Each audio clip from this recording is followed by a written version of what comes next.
தொடர்ந்து மூத்த பத்திரிகையாளர் திரு பிரியன் அவர்கள் இணைப்பில் இணைகிறார். அவரிடம் பேசலாம். வணக்கம் திரு பிரியன், இணைப்பில் இணைந்தமைக்கு நன்றி. பாமகவினுடைய தலைவராக அதனை நிறுவிய தாமே செயல்படுவேன் அப்படின்னு திரு ராமதாஸ் அவர்கள் தெரிவித்திருக்கிறார். இது என்ன மாதிரியான தாக்கத்தை ஏற்படுத்தும்? பாமகவை பொறுத்த வரைக்கும் முக்கியமா இந்த நேரத்துல இப்படியான ஒரு சூழல் அந்த கட்சிக்கு நல்லதை கொடுக்கும்னு நீங்க நினைக்கிறீங்களா? உங்களுடைய பார்வை என்ன? இந்த மாதிரியான சூழல் அந்த கட்சி துரதிருஷ்டவசமானது என்பது என்னுடைய கருத்து. அதாவது டாக்டர் ராமதாஸ் அவர்களின் பங்களிப்பு பாட்டாளி மக்கள் கட்சியை பொறுத்த மட்டும் அது ஒரு முழுமையான பங்களிப்பு என்பது என் கருத்து.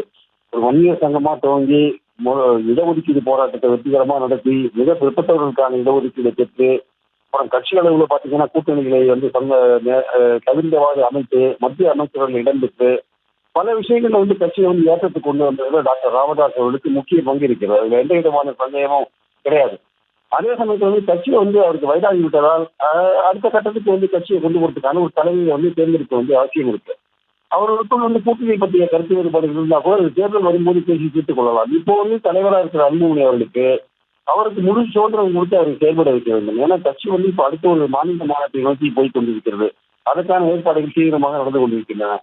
அப்படி இருக்கும்போது கட்சியில் எந்த சமயத்தில் நீங்க அன்புமணியை செயல் தலைவராக போட்டு நான் தான் தலைவராக இருப்பேன் சொன்னால் அது கட்சிக்காரர்களுடைய உற்சாகத்தை குறைக்கும். ஏற்கனவே கட்சியில் இருக்கிற தொண்டர்கள் அன்புமணியை ஒரு தலைவராக ஏற்றுக்கொண்டு அவரை தொடர்ந்து அவருடைய பிரச்சனையின் கீழ் செயல்பட்டு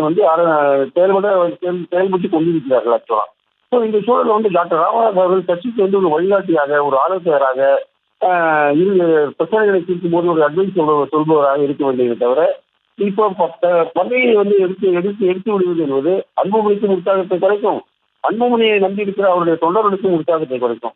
அதுவும் எதிர்காலத்தை மனதில் கருதி கட்சியை உற்சாகத்தோடு வழிநடத்த வேண்டும் என்றால் அன்புமணி அடுத்த கட்டத்துக்கு மற்ற கட்சிகள் எல்லாம் தலைவர்கள் அடுத்த கட்ட தலைமைக்கு பொறுப்பை கொடுத்துட்டு இருக்கிறத நம்ம பார்க்கிறோம். நம்ம இந்திய அகில இந்திய அளவிலையும் பார்த்தாலும் சரி, தமிழ்நாடு அளவிலையும் பார்த்தாலும் சரி, ஆரம்பித்த தலைவர்கள் இந்த மூத்த தலைவர்கள் அடுத்த கட்டத்துக்கு தலைமையை கொண்டு போகிறாங்க.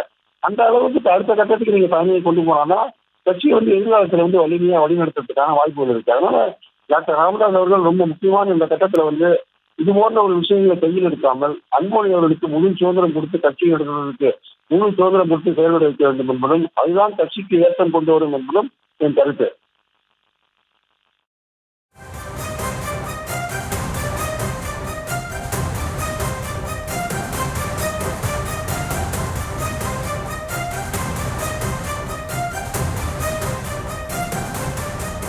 இணைப்பில் இணைந்து உங்களுடைய கருத்துக்களை பகிர்ந்து கொண்டமைக்கு நன்றி திரு பிரியன்.